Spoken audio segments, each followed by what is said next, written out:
Est-ce que le nom de Oloda Equiano, ça vous dit quelque chose? Non? Oloda Equiano? Donc il est né en 1745 dans l'ancien royaume du Bénin, donc au sud-est de l'actuel Nigeria. Il a grandi dans une famille plutôt aisée, mais à 11 ans, il est enlevé avec sa sœur par des Africains qui vont les revendre sur un marché d'esclaves. Livré ensuite à des négriers, il est séparé de sa sœur. Il traverse l'océan, donc sur un bateau d'esclaves. Il se retrouve en Virginie. Et là, il est vendu à un planteur en Virginie. Ensuite, il est revendu à quelqu'un de la Royal Navy. Et puis, il est revendu encore à un autre homme qui en fait son domestique, son homme à tout faire. Et ce nouveau maître va lui donner une éducation, lui permettre de lire, d'écrire et même de voyager avec lui.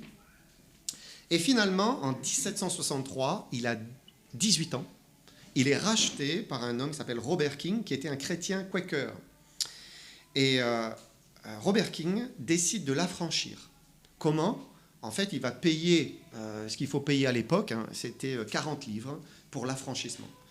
Et Equiano, donc, qui a eu un deuxième nom parce que l'un de ses maîtres l'avait appelé Gustave Vassa, si vous entendez ce nom, va devenir un maillon important de l'abolition de l'esclavage. Vraiment important. Pourquoi? Parce qu'il fait, à cette époque, il fait partie des premiers affranchis. Et puis parce qu'il a laissé une autobiographie en 1789, c'est une date qui nous parle, 1789. Autobiographie qui est un des rares témoignages directs de la traite négrière et surtout d'un esclave qui l'a vécu et qui le raconte.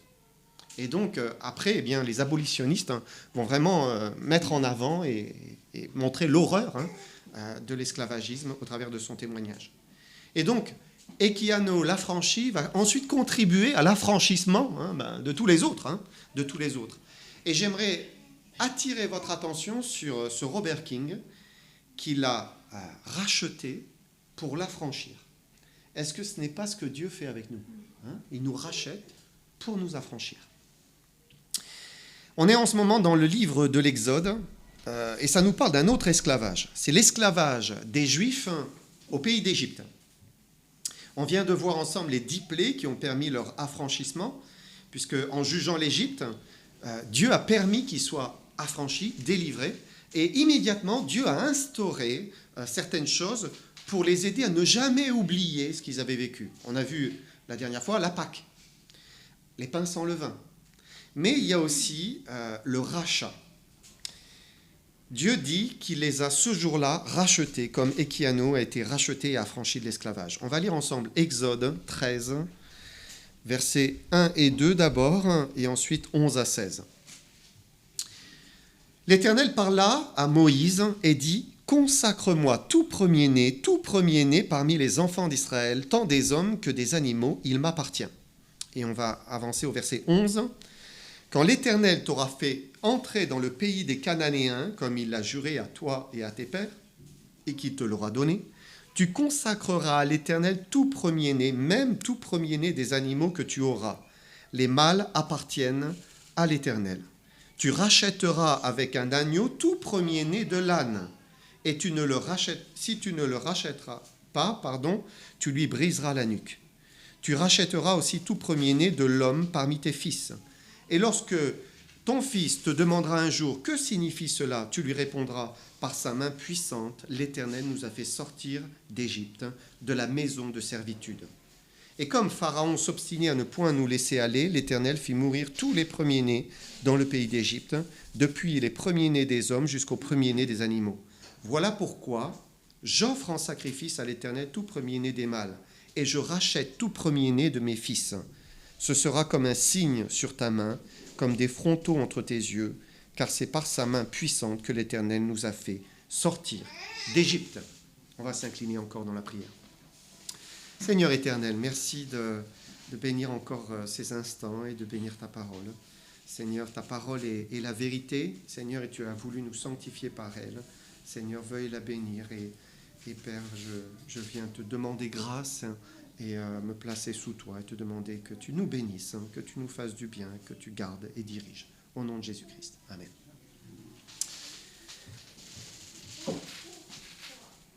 Donc dans notre texte, on vient de lire, Dieu leur dit que lorsqu'ils seront dans le pays de Canaan, eh bien les Israélites devaient offrir en sacrifice le premier-né de leur troupeau, de leurs bêtes, et devaient racheter les premiers-nés de tous leurs fils. Donc il fallait procéder à un rachat. Pourquoi ? Pour la même raison que Dieu a donné la Pâque et qu'il a donné les pains sans levain, c'était parce que Dieu ne voulait pas qu'ils oublient qu'ils avaient été rachetés en Égypte. On va lire Deutéronome 24, verset 18. « Tu te souviendras que tu as été esclave en Égypte et que l'Éternel, ton Dieu, t'a racheté. C'est pourquoi je te donne ces commandements à mettre en pratique. » Donc ces commandements qu'on vient de lire, mais même plus larges. Et notre texte ce matin nous parle du rachat. Le rachat, c'est quelque chose de très important dans la Bible. Dieu a dit à Israël, on le lit dans ce verset de Deutéronome, « L'Éternel, ton Dieu, t'a racheté. » Alors pour les Juifs en Égypte, après avoir vécu la délivrance du joug des Égyptiens, ils savaient tous ce que signifiait être racheté.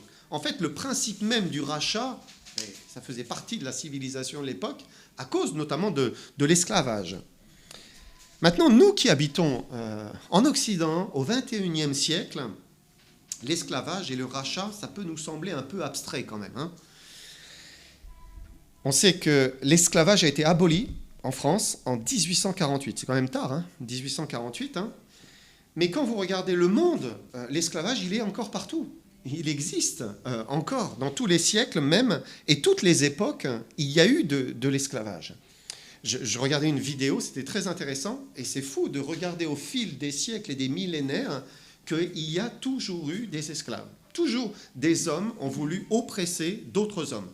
Et aujourd'hui, 21e siècle, le Qatar, l'Arabie Saoudite, la Libye, on continue. Ça continue, les esclaves. On estime qu'il y a 27 millions d'esclaves dans le monde.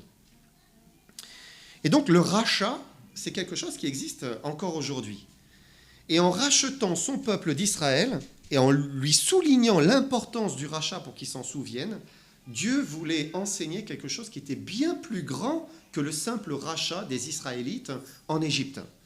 Ce rachat, c'est une illustration d'un rachat universel, d'un rachat planétaire. Dieu voulait montrer qu'il allait racheter des hommes de toutes les nations. Apocalypse 5, verset 9. 5, verset 9, nous lisons « Et il chantait un cantique nouveau en disant « Tu es digne de prendre le livre et d'en ouvrir les sceaux, car tu as été immolé et tu as racheté pour Dieu par ton sang des hommes de toute tribu, de toute langue, de tout peuple, de toute nation. » Donc là, on retrouve dans le dernier livre de la Bible ce rachat, mais qui ne concerne pas simplement Israël, mais toute tribu, toute langue, tout peuple, toute nation. Dieu et son Fils Jésus-Christ veulent racheter tous les hommes, tous les hommes. Et là, on est un peu surpris, parce qu'on se dit, mais on comprend, des esclaves enchaînés se font racheter, ils sont libres, d'accord, mais nous, on n'est pas esclaves. Nous, on est libres. On est libres. Et l'esclavage a été aboli pour des milliards, on peut dire, d'êtres humains sur Terre. Mais Dieu veut racheter des hommes de toute langue, de tout peuple, de toute nation. Parce que l'esclavage, ce n'est pas simplement l'esclavage des hommes. Il y a d'autres esclavages. Il y a des esclavages qui sont bien réels sur la terre. L'esclavage du péché, c'est une réalité, ça. Il y a toutes sortes d'esclavages. Peut-être vous avez entendu, là, dans les médias, ils ont parlé de cette nouvelle chose qui est en train de prendre de l'essor, c'est les puffs. Donc, je vous dire, j'étais complètement ignorant de ces choses. Du coup, j'ai lu un petit peu. Donc, c'est cigarettes électroniques avec des goûts fraises, myrtilles, apparemment, voilà, un bon goût, un goût de bonbon. Mais en fait, les industriels, ils essayent même si c'est interdit de vente aux moins de 18 ans, ils essayent de donner envie à des jeunes, très tôt, 13, 14 ans, derrière un goût de bonbon, et puis finalement de les rendre esclaves. Il y a une autre forme d'esclavagisme aujourd'hui, au XXIe siècle, qui a pris un essor. C'est la pornographie. C'est un esclavagisme, vraiment. Notre monde a rendu banal la débauche, la vulgarité et même des actes contre nature. C'est si simple, si facile. Clic, c'est tout. Ou bien quand vous passez au supermarché, parfois, vous arrivez et puis vous voyez quelqu'un avec un pack de 24 bières, premier prix. Voilà, il y a un autre esclavagisme là, hein, l'alcoolisme. Parfois vous ne le voyez pas à la caisse, hein, mais combien il y a de personnes qui se servent un verre, deux verres, trois verres, mais tous les jours, pour oublier qu'ils sont au chômage, oublier qu'ils ont divorcé, oublier voilà, leurs erreurs ou leurs échecs. L'esclavage de l'argent. L'amour de l'argent est un esclavage. C'est un maître qui domine, même encore dans des pays libres comme le nôtre. Pour l'argent, certains sont prêts à prendre des risques. Ils sont prêts à transgresser les lois. Pour l'argent, on va négliger sa famille, on va négliger son foyer. Parce que voilà, l'argent promet une vie qui sera plus confortable. Alors, pour tous ces sujets, on se dit, c'est évident, il y a un esclavage. Mais il y a d'autres sujets qui sont plus subtils, et là, on ne voit pas forcément l'esclavage. Quelle est la définition de l'esclavage? Je regardais, donc il y a plusieurs sens. Premier, c'est bien sûr la condition d'esclave. Deuxième, c'est la soumission à une autorité tyrannique. Là, on pense à l'esclavage donc des Kiyado. Troisième chose, c'est une chose, une activité, un sentiment qui impose une contrainte. En fait, quand vous revenez sans cesse à quelque chose et que vous êtes complètement incapable de vous affranchir de cette chose ou de cette activité, eh bien à ce moment-là, on peut parler qu'il y a un esclavage. Il y a un esclavage. Et il y a plusieurs moyens de savoir si on est esclave. D'abord, si on néglige facilement les choses qui sont réellement importantes au profit de ce qui nous attire sans cesse et qui nous domine, eh bien c'est certainement qu'on est esclave. Il y a des passions qui peuvent devenir un tel esclavage qu'on néglige tout le reste. Voilà, on est focalisé et on néglige. Un autre bon moyen de savoir si on est esclave, c'est de regarder notre réaction quand nous en sommes privés. Si quelque chose vient nous en priver, à ce moment-là, qu'est-ce qui sort? Si c'est la contrariété, l'irritation, la colère, voilà, on peut se dire, il y a probablement un esclavage là.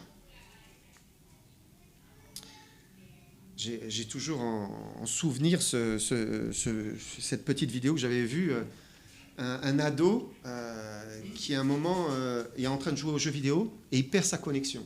Et il prend son clavier, il prend sa souris, il prend son écran, voilà, complètement esclave, complètement esclave.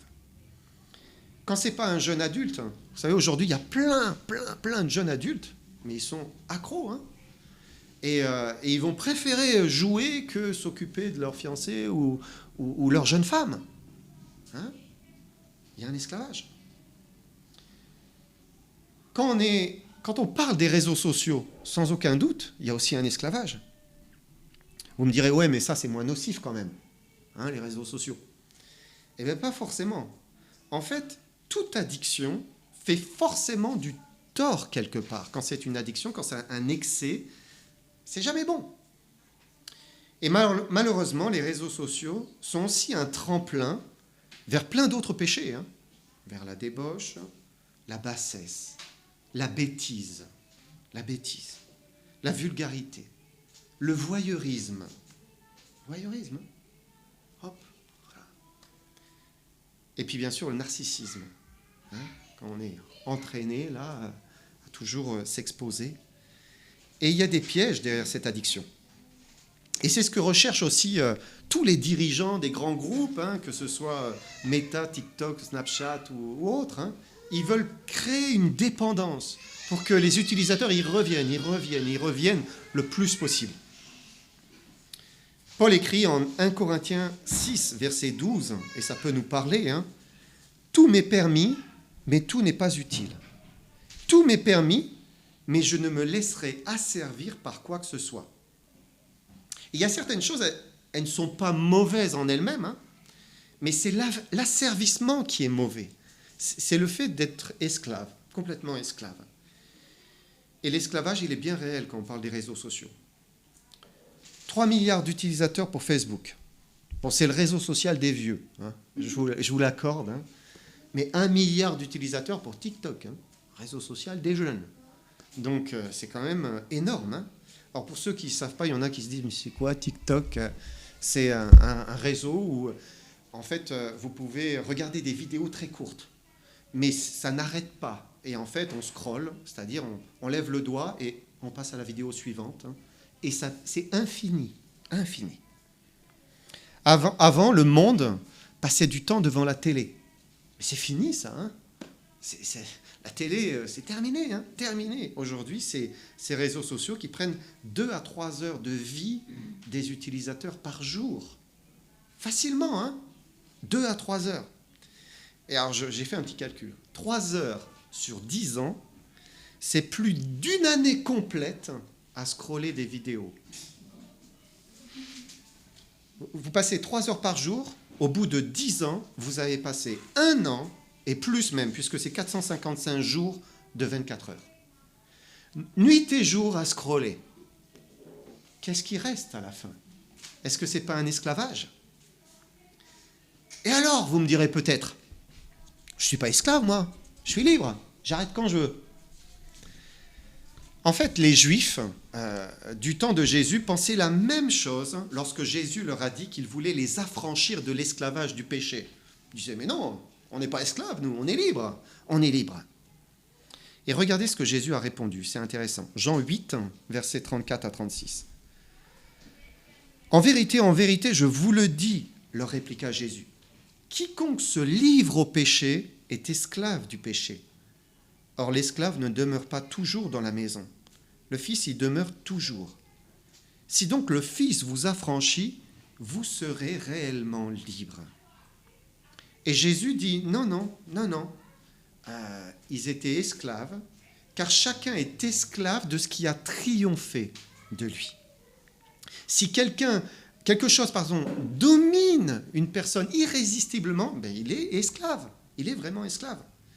Et nous sommes esclaves de tout ce qui triomphe de nous, de tout ce qui nous lie, de tout ce qui nous retient prisonniers, volontairement ou non. Hein.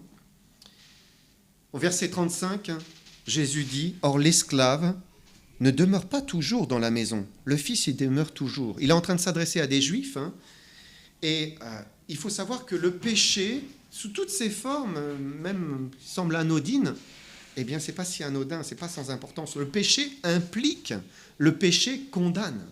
Alors il leur dit, mais l'esclave, il ne demeure pas toujours dans la maison. Sous-entendu, il ne demeure pas toujours dans la maison de Dieu. Non. Par contre, le Fils, il y demeure toujours, lui. Et Dieu veut faire passer l'homme de l'état d'esclave de son péché à l'état de fils, de fille de Dieu, libre, libéré de l'esclavage. Alors Jésus dit, si le Fils vous affranchit, vous serez réellement libre. Et c'est là qu'intervient le rachat. Le rachat. Pour être un affranchi, il faut qu'on soit racheté. Et il y a un autre mot dans la Bible, c'est rédemption. En fait, rédemption, rachat, c'est la même chose. Hein. Colossiens 1, versets 12 à 14. L'apôtre Paul dit, « Rendez grâce au Père qui vous a rendu capable d'avoir part à l'héritage des saints dans la lumière. Il nous a délivrés de la puissance des ténèbres et nous a transportés dans le royaume de son Fils bien-aimé, en qui nous avons la rédemption, le rachat, le pardon des péchés. En lui, nous sommes rachetés. Nous pouvons être pardonnés et libérés. » Ça veut dire que Jésus a payé notre affranchissement, c'est ça. Il a payé pour notre liberté. Nous sommes des pécheurs, nous péchons, hein. Nous sommes esclaves de toutes sortes de choses, d'addictions, d'habitudes qui nous causent du tort, mais le Fils a payé le prix de la rédemption. Et comme Robert King a payé le prix de l'affranchissement des Kianos, Jésus a payé le prix de notre affranchissement. Quel était ce prix? Le prix, c'est sa mort sur la croix. Le prix, c'est son sang qu'il a versé. Éphésiens 1, verset 7. En lui, nous avons la rédemption par son sang, le pardon des péchés, selon la richesse de sa grâce.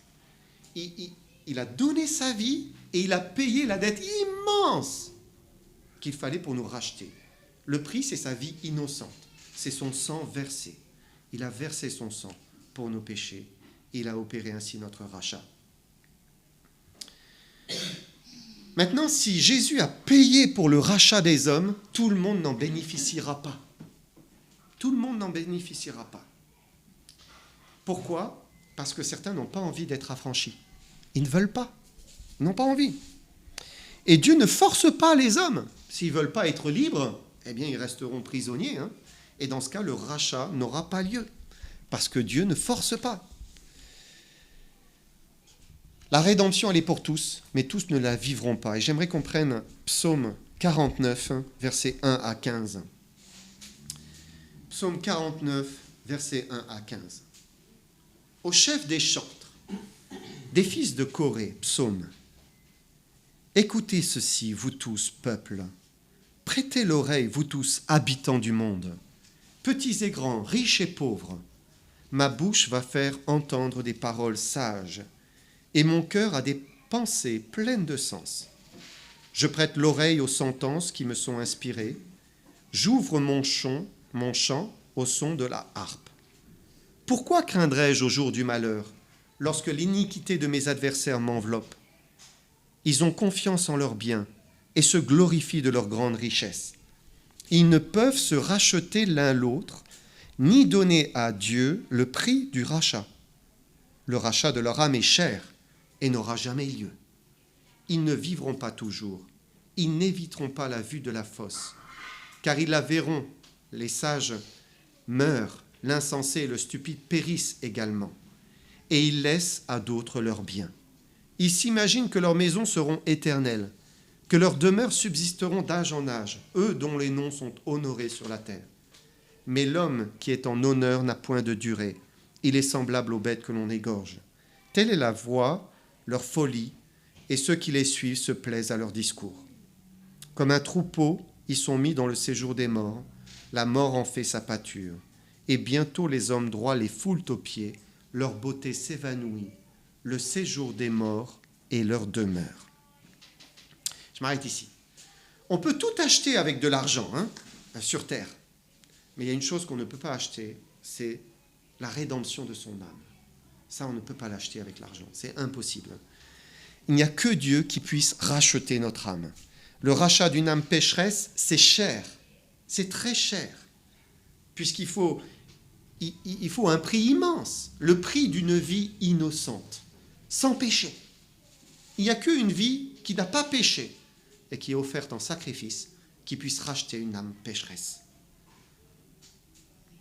Jésus a versé son sang pour notre rédemption. J'aimerais simplement lire le verset 16 du même psaume. « Mon Dieu sauvera mon âme du séjour des morts, car il me prendra sous sa protection. » Et celui qui écrit ces lignes, il aimait Dieu, il cherchait Dieu, et il espérait dans la rédemption. Dieu parlait d'une rédemption, il parlait d'un rachat. Et donc, il savait qu'en croyant dans le Rédempteur, eh bien, il ne tomberait pas dans la fosse, il ne terminerait pas dans le séjour des morts. Et il attendait, il croyait, il espérait la venue du Messie. C'était son espérance. Et il savait que le rachat allait avoir lieu pour son âme. Mon Dieu sauvera mon âme du séjour des morts. Il me prendra sous sa protection. Pour conclure, Dieu dit aux Juifs de racheter tout premier-né de leur fils de génération en génération. Les Juifs rachetaient à chaque fois pour qu'ils n'oublient jamais qu'ils ont été rachetés de l'esclavage de l'Égypte. Et chaque fois qu'un Juif offrait un animal premier-né, chaque fois qu'il rachetait son fils premier-né, il se souvenait de ce qu'il avait vécu, de ce que les pères avaient vécu. Mais ce rachat n'était qu'une illustration d'un rachat plus grand, le rachat des hommes pécheurs. Dieu a racheté les hommes sur la croix. Il a donné sa vie. Jésus-Christ s'est offert. Mais pour recevoir ce rachat, il y a une condition. Il faut croire, il faut venir. Il y a une démarche. On a lu que l'agneau immolé, c'est-à-dire l'agneau sacrifié, a racheté pour Dieu des hommes de toute tribu, de toute langue, toute nation, de tout peuple. Donc il y aura des millions et même milliards, j'ose penser, rachetés. de l'Éternel. Et tous ensemble, nous publierons une louange, nous adorons notre Dieu avec reconnaissance pour le rachat. Est-ce que tous nous serons avec les rachetés? Il faut se poser la question pour soi-même. Parce que celui qui croit et qui donne sa vie, qui croit et qui donne sa vie à Jésus-Christ, alors, eh bien, il bénéficie du rachat pour l'éternité. Que vous puissiez croire et donner votre vie à Jésus-Christ ce matin. Que le Seigneur vous bénisse.